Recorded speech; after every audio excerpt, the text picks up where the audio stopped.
Hello, and welcome to the next episode of the Shane Walsh podcast. So, thank you so much for the feedback on the podcast. Thank you so much for sharing it onto YouTube. If you don't know already, the Shane Walsh podcast is now available up onto YouTube. So, head over to Shane Walsh Fitness page and you'll be able to spot out there and you'll be able to see some of the interviews that are there and some of the interviews that are kind of coming up and random podcast episodes and stuff like that we have coming up as well. So today's episode is basically that mindset of how to reframe that when you're falling off track with your diet. And this is one of the more often than not, this is one of those big mindset that a lot of people can struggle with. And it's that dreaded phrase of I've fallen off track. I've fallen off track with my diet. I've fallen off track with my progress. I've fallen off track because the scale has gone up or it's gone down, whatever it might be. Maybe it's that after the weekend of eating out, maybe it's that you've had a weekend away, maybe it's you've had a few drinks on a hen or a stag, maybe it's you've missed a few workouts, maybe it's because you had a dessert when you swore you wouldn't, or maybe someone's offered you a biscuit or whatever it might be, and your brain suddenly goes into I've blown it, I'm off track, I'm absolutely worthless, I'm a piece of shit, I lack discipline, why can't I get my shit together? The list is endless. But here's the actual truth, what's going on. Falling off track isn't what you think it is. And I'm going to show you how. I'm going to show you how to reframe it with 3 simple things that I'm going to completely change how you change this mindset from these 3 things. So we need to understand what going off track actually means. So when you are saying, we need to look at this and pull this apart. When you say I've fallen off track, what you actually mean is I wasn't perfect. I broke the rules. I failed, which means I'm a failure. Do you hear how black and white thinking that is? Do you hear how extreme those languages are? Do you see how harsh the language is? Shaming yourself into change will not work. We all do it for control so no one else can put us down. We know that, or we feel that in order to get the progress that we're looking for, or in order to get to grips with it, we feel that we need to be perfect. But what happens is if we feel that we need to be perfect, it's almost like you're trying to hold on to a slippery ball. The more you try to hold on to it, the more it will fall out. You broke the rules. You think it's on plan, off plan. You think it's I'm being good or bad. These rigid rules are providing you with this supposed feeling of control. And when we can't match up to those expectations, it means that you feel like you're a failure. Why can't I get my shit together? This is this all or nothing dieting trap that so many people fall into. That you believe that if you're not 100% on plan, you're off 100%. There's no middle ground. But weight loss, health doesn't work like that. Neither does life. Think of it like the example that a lot of people will give. I think it's a great example to give a kind of a mindset piece, but I don't think it's a great example in the overall context of like if you had a slashed tire, would you slash the rest of your tires? What I would say is there is no track. Your diet isn't a train. It's not going to derail. It's not on a track. The diet that works for you is the one that no one's really asking about. The one that has no name. I love when I talk to clients and their friends are asking them what they're doing after losing 10, 15, 20 kg. I love when clients come back to me and say, well, I'm just on a diet. But people get annoyed when they say that because they're looking for what they can do and what they can improve. But they want this secret, that it is a secret. But it's not a secret. There will be people who will struggle with their weight more through obesity, through food noise, through disordered eating patterns, through eating disorders. That's just fact. But it's not down to willpower. It's not down to discipline. It can be often down to unrealistic expectations that you're setting on yourself that you're never going to succeed. Or it could be down to self-worth, that you don't believe that you're worthy of seeing the changes. So you'll do everything to match up to that answer. That's basically what self-sabotage is. But nothing can derail you or throw you off track. Nothing. Not even you. It's a conscious decision that more often than not that a lot of people make. For example, at the time of recording this, I was on my stag last weekend. Had a little bit more food than I would normally have. A little bit more variety than I would normally have. Didn't feel great stomach wise because I have IBS and I struggle with kind of richer foods. But it doesn't mean they're bad. It doesn't mean I've been bad. But my point is, I haven't gone off track. I haven't derailed myself. I literally just got back into it the next day with having my normal breakfast. Now, I know it's easier for me because I don't drink, which what some people will come back to me with. But it's the exact same premise. It's not down because I'm hungover. I was exhausted. I was asleep on the couch by like 5:30. I'm getting old. But there is no track. There is no derailment. It's life. Things will happen. And the sooner we accept that we need to learn about how to have the life, but also knowing that the next choices are within our power, are within our control, that next decision is yours. You get to decide to go left or right, or do you keep going on that roundabout round and round in circles? So the 3 reframes we need to look at in order to shift your thinking is we need to replace off track with I am human. You didn't fail. You ate. You rested. You lived. You ate. I ate at the weekend. I had my sag. I had a little bit more food. But I didn't go off track. I'm human. I enjoyed seeing my mates. It's rare enough that we get to see the lads and go out with my dad, go out with my future father-in-law. But it doesn't mean I lack discipline or lack willpower. It doesn't mean I'm better than you for having practiced it. But it has taken practice, and there will be times you make little blips, a little bit mistakes. But it's not about being off track. Say if you have gone off track with your training, as you phrase it, or you could see that I've rested. If you're someone that's saying that I'm going to train 5 times every single week, and then something happens, maybe it's more so that maybe 2 or 3 sessions in a week is a little bit more reasonable for you because you'll get better changes by having more rest. That's genuinely the facts. You'll get stronger. You'll be able to recover. But what about also being able to live? Not having to feel that you're working out because you're on holidays. Maybe you want to train on your holidays. Some people do. I know I did the last time. One, because I don't overly enjoy running, but when on holidays, I love going for a run by the sea. It's just something therapeutic about it. But there's other times that maybe you need to rest. Maybe it's the expectation you have in yourself to always be doing something, and it's not really allowing yourself to actually figure out what's going on or feel. But when you actually take away the moral judgment, a missed workout, a slice of cake, it just becomes that. A missed workout and a slice of cake. Not proof that you're broken. It means that you're actual human. Things will happen. Life will happen. Life will throw things at you.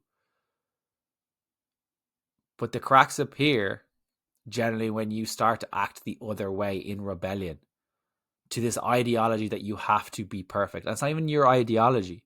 It's a way that you're seeking control because we're trying to control maybe our body. We're maybe trying to control our food, and we're trying to control our body through the food. That if we overeat, well, why am I a worthless fat piece of shit? It's some of the language I've heard my clients use. But you're not. You're human. There will be times, even the clients that I've had clients lose up to 70 pounds. Those clients still overate. Those clients still overate. They still stress ate. They still emotionally ate. They still had weekends away. They still had times where they didn't reset. But the difference was that they knew that they had the tools in their arsenal to reset. The difference was that they weren't talking to themselves like a useless piece of shit, like a bald boy in a corner. The difference was that they weren't restricting themselves afterwards. The difference was that they weren't using food as the only emotional coping mechanism that they had. That's where the biggest tweak needs to be. The second one is maybe see it as feedback, not failure. So maybe every time that you're thinking that you're going off track, there's information, there's feedback coming to you. Did you overeat because you skipped meals all day? That's a lot of the time when I'm talking to clients that they're overeating is because they're eating like a rabbit all day. They're eating nothing. Or they're trying to survive on 1,200 calories all day. And then no wonder they're going to overeat in the evening because you're not nourishing yourself. I actually had a client's husband say to them in a really affectionate way, that looks like a daughter-sized portion of your dinner. We're working on trying to nourish themselves at the minute and trying to get over that fear of having a little bit more nourishment in their life rather than that whole thing of being miserable. Because that's what a lot of people think that losing weight is. Did you overeat because you skipped meals all day? More than likely you will. And that isn't a permission thing. It's just giving you feedback. If you tell someone not to do something, they are more likely to do it. Think of your kids. Don't press the big red button. That's essentially what you're doing by restricting. Did you binge because you were stressed, lonely, or tired? Have you unmet needs or unmet conditional needs that you're looking for? Is food the only mechanism you have that deals with stress or tiredness or loneliness? If you're tired, maybe it's giving you feedback just to go back to bed. If you're lonely, maybe it's feedback that maybe we need to find that little bit more balance and maybe research for a couple of friends, join a club, paddle, golf, tennis, whatever, a walking club, whatever it might be. But if you're stressed, maybe it's giving you feedback that you're pushing it too hard at work and life is out of kilter. Generally, when we get overwhelmed, it's feedback that we're not living life by our values. And we can only do that for so often. But there are times where we need to push work that a little bit more. But that means family and other stuff doesn't get the attention. There's other times where we push family and other stuff doesn't get attention. We can't have all things full pistons go at every single available opportunity. We just can't. Did you skip your workout because you genuinely needed rest? And maybe you do. There will be times when you might be able to get those 4 sessions in a week. There might be times where you get those 3 sessions in a week. But look at what you can stick to realistically. If you're someone who has never set foot in the gym in a day or ever, stop saying to yourself you're going to do 4 or 5 times in a week. You're just not. You're not going to be able to stick to it. It's not a challenge. I'm telling you, it's not what's going to happen. But what realistically could happen for you is maybe it's about that you do 2 sessions a week or start off with 1 session a week. And then you go for 1 session a week for a few weeks and then you add in the second. And then you've got a massive increase in your adherence. And you're getting stronger, you're getting confidence, you're seeing body composition changes. It's giving you feedback that your body and brain are communicating with you. Instead of spiraling into this shame, ask yourself, what can I learn from this? If you are someone who's maybe skipping breakfast and you're starving or really tired by lunch, maybe it's giving you feedback that having something in the morning or mid-morning could help you, or that you're not drinking enough water, or you're not having enough food during the day, or you've slept poorly. Look at it from an analytical point of view. Zoom out like Google Maps, and look at it from a realistic picture and bring in perspective, not shame, not being a dick to ourselves. It's nothing to do with willpower and nothing to do with discipline. I will say this until the cows come home. I don't know when the cows come home. I don't know, no idea where that saying comes from. But what can I learn from this? When we overeat, what can we learn from this? What is the feedback? What was going on? Had a conversation with a client recently and she overate. And what was going on? There was a lot of overwhelm. And she had been so used to having time for herself during the summer that now there was a lot of overwhelm coming from, well, how will I deal with this when I go back into work, when the kids start coming back in? They've had their own time to look after themselves. How will I deal with this? And they didn't like the panic. And that was an easy one to work through.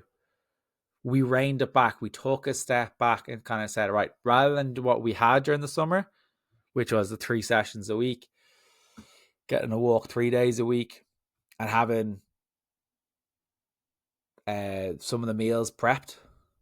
What we tried to do was just focus on the meals prepped, and we brought back in just getting your walks in. That's all we focused on. That's all we focused on. We brought it right back and we dropped something. And then we build the confidence in that for a couple of weeks until the training comes back in. The third tip is we need to shift from on or off to in practice. Health or weight isn't a light switch. It's not on or off. You're not on or off. You're practicing it. Every choice is practice. Some days it's going to be messier. Some days it's going to be easier. But it's all part of the process. So instead of saying I fell off track, try saying I'm practicing. I'm doing my best. Because if you're going to stand on top of the scales, right, and your adherence is maybe at a 6 out of 10, the scales realistically may or may not go the way you want. But then the response is, I'm going to overeat because I didn't like the answer. But the other response is, if your adherence is at 8 out of 10 or 9 out of 10 and the scales doesn't go, or it does go down, the response still could be to overeat. So realistically, we need to adjust what your response to the scales is, not this on or off approach. But this reframe of I'm practicing, what could I have done different today, is going to be helping to take away that pressure from you. It's not an on or off switch. Your diet's not an on or off switch. Some days it will be messier. Some days it will be They'll be hectic. The kids are sick. Work are annoying you. Work stress, working late, whatever it might be. But some days life will just happen. But I would say 20% of the time life goes the way you want. 80% of the time it doesn't. But if you have the simple tools of nourishing yourself more often than you are currently, the adherence will increase. If your adherence increases, you're less likely to be panicked, less likely to be reactive, and more likely to be compassionate, more likely to be more, have a little bit more perspective, and more likely to be more adherent. That could simply be just aiming for 3 main meals in your day. That could be simply on a Sunday or whatever it might be, maybe doing your food shop and get the foods in. I know some of my clients actually have whiteboards or boards in the kitchen and they write out the main meals or they write out the dinners up on the whiteboard so everyone knows what they're having. The kids get involved. So they know, right, this is Pizza Friday. And this helps to kind of visualize and take the pressure off your mood, because most people, when they wing it and then emotions come into it, it's an emotional response. It's nothing to do with willpower. It's an emotional response. Because when we get tired, we blame motivation. It's your mood. When we get tired, we go to our lowest form of training. And there will be times it happens, but it might be that you make your own takeaway at home. I hate the word fake away. I think it's an awful, awful term. But it could be going for get one of the pouches that you could in the supermarkets and use one of those. Or it could be looking into the freezer and maybe defrosting that, knowing that you're going to be home late. Or it could be slow cooker. Could be scrambled eggs on toast, beans on toast, a smoothie. But this reframe of, I'm practicing, what could I have done differently today, without you're a worthless piece of shit, will help you an awful lot more. Here's what I want you to remember. Off track is a story you are telling yourself. A story rooted in perfectionism. It's a story rooted in self-worth. But you don't need to live that anymore, because the truth is, missing a workout doesn't erase your progress. Zero progress. Zero progress has been made if we're still talking about on track, off track. That's the reality. Eating a dessert doesn't cancel out your health. It doesn't cancel out anything. Having a few more drinks than you set out to doesn't rule that out that you're still a nice person. One day, one choice, one moment doesn't define you. The only thing that does is how you respond next. Getting routine. Having some breakfast the next day. So next time you catch yourself saying, I've fallen off track, I want you to stop. I'm human. This is feedback, not failure. I'm practicing, not perfect. These shifts alone can help you from years of shame and guilt. Thank you so much for joining me today on the Shane Walsh podcast. Hopefully this has resonated with you. As always, please leave a review up on iTunes, Spotify, and now YouTube. Share it with friends, share it with family. For anyone who's stuck maybe in that starting over on off plan cycle, I remember, you can't fall off a track that doesn't exist. Like my hairline, it doesn't exist. You're leaning on it because you're panicking and you feel out of control. You're not off track. You're living. You're not off track. So be sound, keep it simple, be kind to yourself, and hopefully you've enjoyed today's episode.